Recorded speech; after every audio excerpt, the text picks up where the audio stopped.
In this presentation, we will talk about Muslim inventions and a brief history of the inventions that Muslims have made. The first one is the camera. And the camera is something that we use every day. And if you search up who made the camera, it will tell you it was a French man from the 1800s. And that's not true. It was actually this man right here that you can see, Ibn He was actually considered one of the first scientists. Now, how did this camera work? How did he experiment with it? Ibn he made a pinhole through a wall. He used the window shutters of a completely darkened room for light to pass through and project onto the opposite wall. He discovered that scenes and images from outside the camera obscura were turned upside down by passing through the pinhole. Now, what did he discover through this? There are two important conclusions that he made, and they're actually in his book called Kitab al-Manazil, also known as the Book of Optics. The first conclusion was that light travels in a straight line. And his second conclusion was that light comes from external sources or outside sources. And this, right in the next slide here, this is actually what it looked like. So you can see how the masjid is in the back of that room, and then it's projecting onto that piece of cloth upside down. The next one we have is the toothbrush. Now the toothbrush is something that we use every day, or we should use every day. But do we know the history of it? The toothbrush that I am talking about isn't the one that we use now, the one that you have toothpaste with it. It's actually called the miswak. And the miswak was the first toothbrush to ever exist. And there was one person who made the miswak popular. Do we know who it is? It's the Prophet Muhammad sallallahu alayhi wa sallam. He made the miswak more popular. And the miswak is a teeth cleaning twig obtained from a tree natively found in the Middle East, Africa, and other countries. This twig has been used for centuries as an alternative for the toothbrush.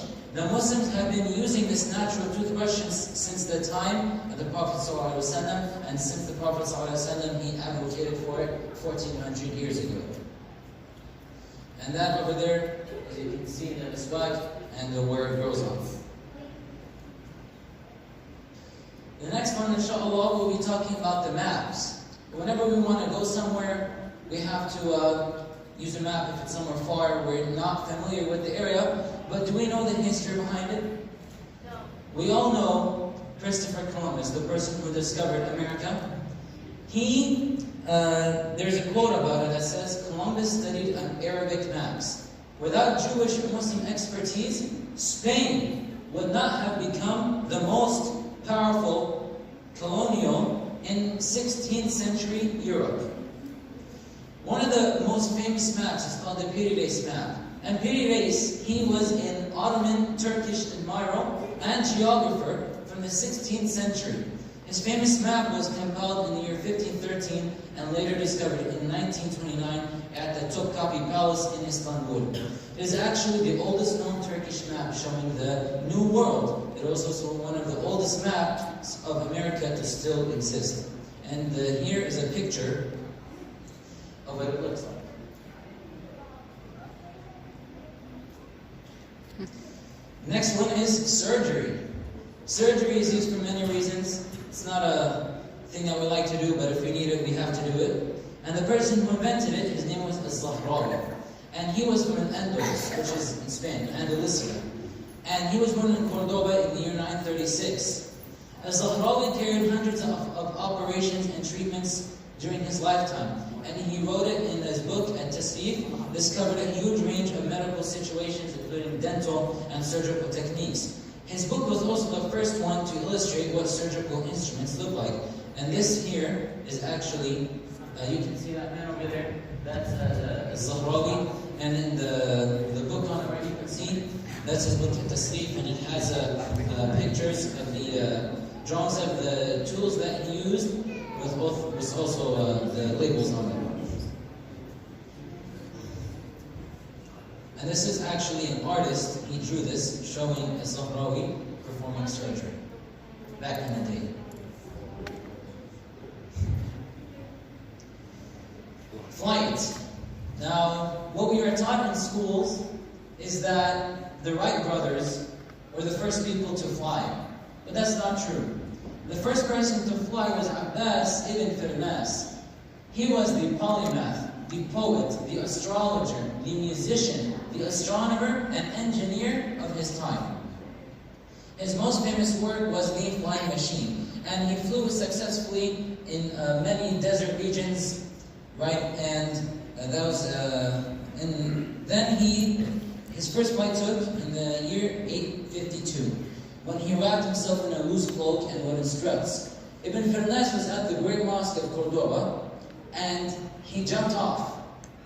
Unfortunately, he was not successful, but he had some sort of parachute on him that helped him land safely.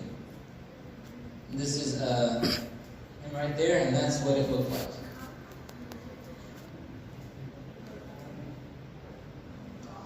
Clocks.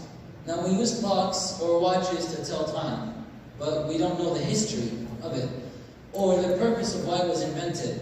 It was invented by Al-Jazari in Turkey, and the reason for this invention was because Muslims at that time, they needed to know when to do their salah, when to do their hajj, when to do their siyam, when to celebrate Eid, right?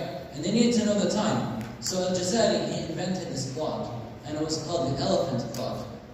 And it consists of different things from different cultures, such as a Chinese dragon. This is what it looks like. It's in the shape of an elephant with a clock on top of it.